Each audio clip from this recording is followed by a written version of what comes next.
Hello students. Now today we'll talk about an important topic from chapter 2, that is your vapor pressure. Vapor pressure को समझने के लिए we will take an example of a volatile liquid.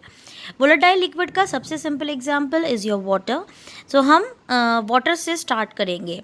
So I have taken a closed container in which I have kept water. क्योंकि water एक volatile liquid है तो at any given temperature it can evaporate and goes to the gaseous phase. The water molecule in the gaseous phase are called vapors. अब ये vapors जो हैं वो क्या करेंगे, walls of the container पे और liquid के surface पे, यानी कि water के जिस surface पे क्या करेंगे, pressure exert करेंगे. उस pressure को हम vapor pressure बोलते हैं. The pressure exerted by the vapors is simply called as the vapor pressure.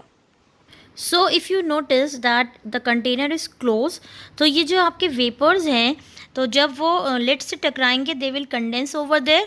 So you will find कि जितने मॉलिक्यूल वेपर फेस में जा रहे हैं उतनी ही तेज़ी से आपका उसी रेट से आपका वेपर्स जो हैं वो कंडेंस हो रहे हैं and then coming back to the liquid state.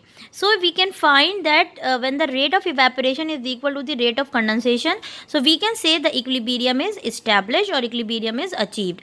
Equilibrium condition achieve करना इसलिए ज़रूरी है क्योंकि इस equilibrium पे ही हम किसी भी volatile liquid का vapor pressure note कर सकते हैं या measure कर सकते हैं. So this is the concept of vapor pressure which I have explained with the help of water. अब हम किसी भी volatile liquid पे ये concept follow कर सकते हैं. Now there are two important factors जिन पे वेपर प्रेशर क्या करता है, डिपेंड करता है. Number one is temperature.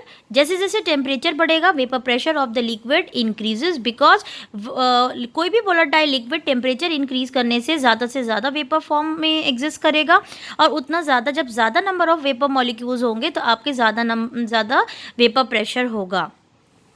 Similarly, then another factor is intermolecular force of attraction between the liquid particle.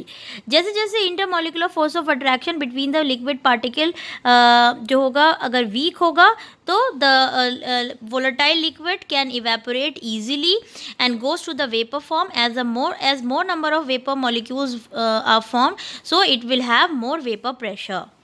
So there are two factors, temperature as well as your intermolecular forces of attraction